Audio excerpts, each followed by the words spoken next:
People just randomly come into our house all the time. Oh, that does not happen in my neighborhood.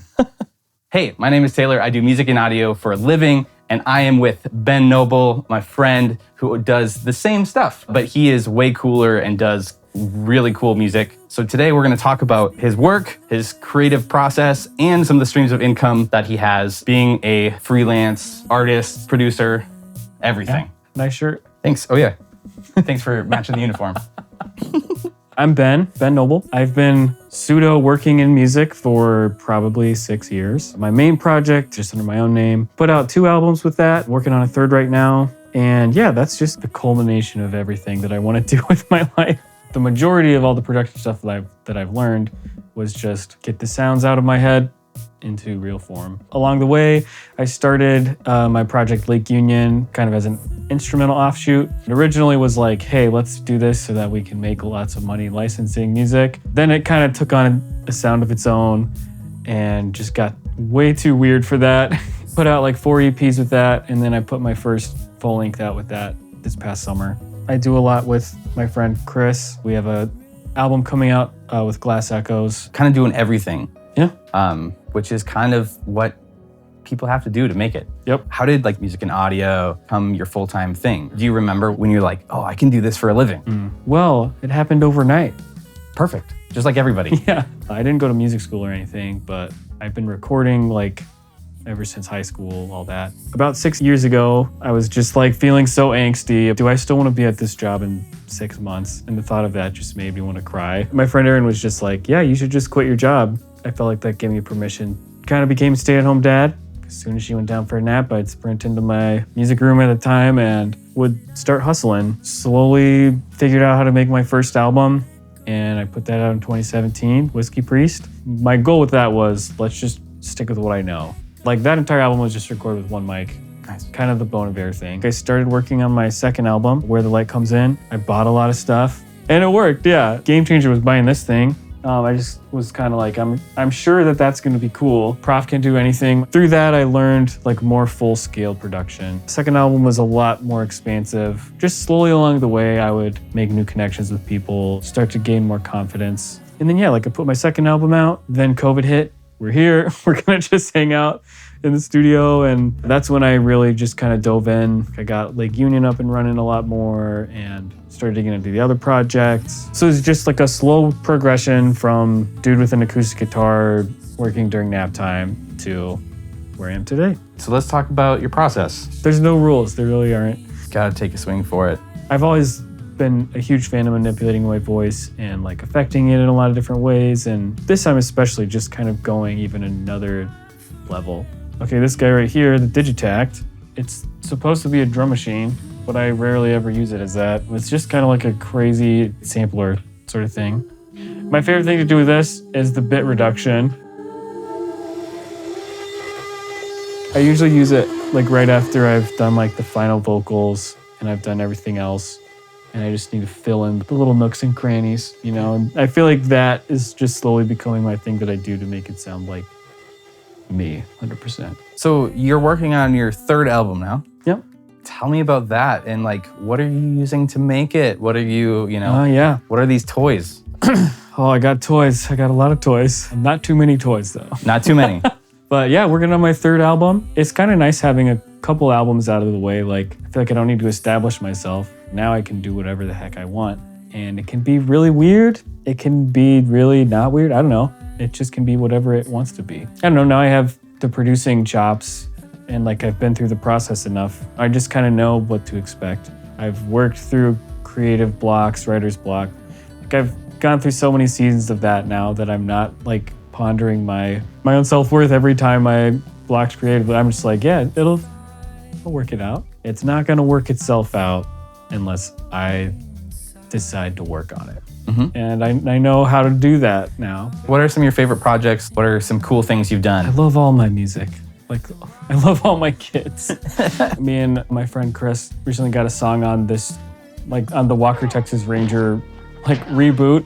It's a pretty rough show, but like, I don't know, it's cool to see that on there. I've gotten a lot of random ones on YouTube videos with like millions of views. Let's talk about your toys. Let's talk about the toys. This whole unit is just my pride and joy. My favorite thing to do with the prop, like ironically, is just to go preset diving. Real synth people would just hate me and call me the biggest poser, but I do know what all the knobs do. But I just like to jump into other people's brains, you know? So if we use other people's presets, then it'll give us ideas that we never would have thought about on our own. And because I don't have all the time in the world, it saves me a lot of time. About a year ago, I got the Moog. And I mean, the Moog can do everything. Ultimately, the Prophet can just do everything, but the Moog just also makes it great. Got my pedal board for guitar right here.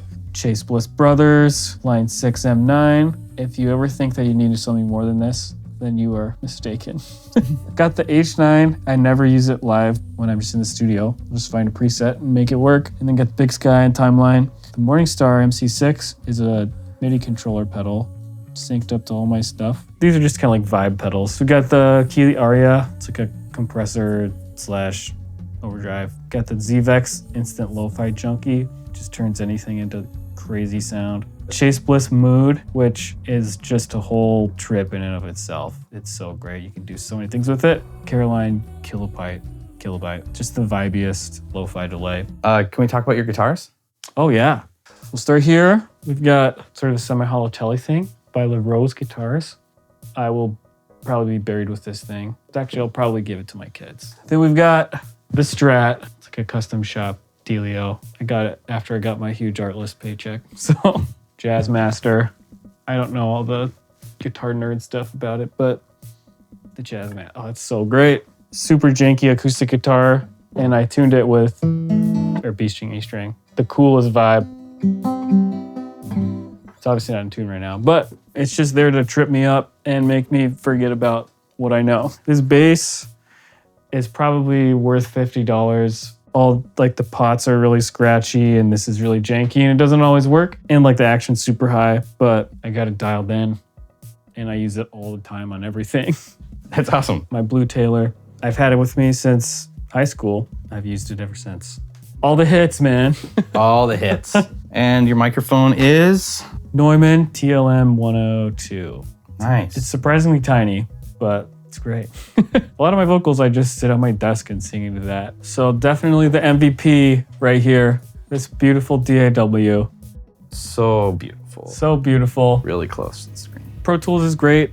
I don't know, I just love the editing. You know, there's so much stuff in Pro Tools itself. The kids don't know how beautiful it actually is with their Abletons. I use Ableton a lot too, but for different things. And yeah, other things to make your life easier. So like, for example, like this mouse right here. This mouse is sweet, man. All these buttons do different things, like this one. It's just like a play, you know? So we got the Stream Deck right here, different levels of shortcuts. I use this thing a lot. It just makes things a lot quicker. This thing is so sweet. I use this whenever I'm mixing to like EQ stuff.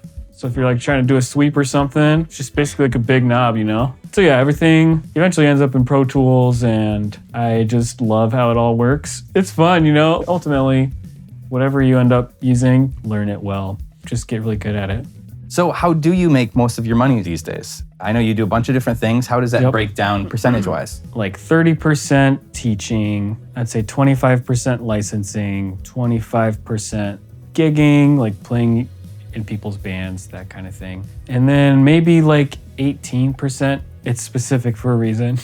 18% like producing, mixing, that kind of thing. Streaming, I have so much music on the internet, probably about 2% my income.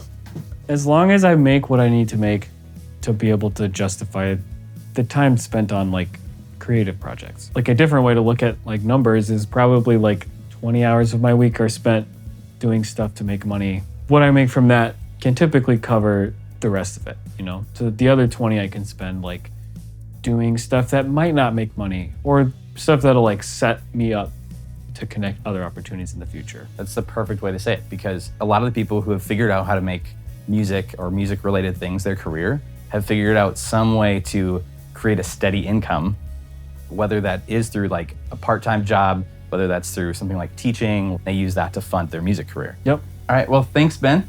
This was super fun. I really enjoyed actually talking like business and seeing your setup in person. I'll be on the lookout for your album coming out, and I'll link it in this video. Thanks again for doing this. Yeah. Make it official. Oh yeah. Oh,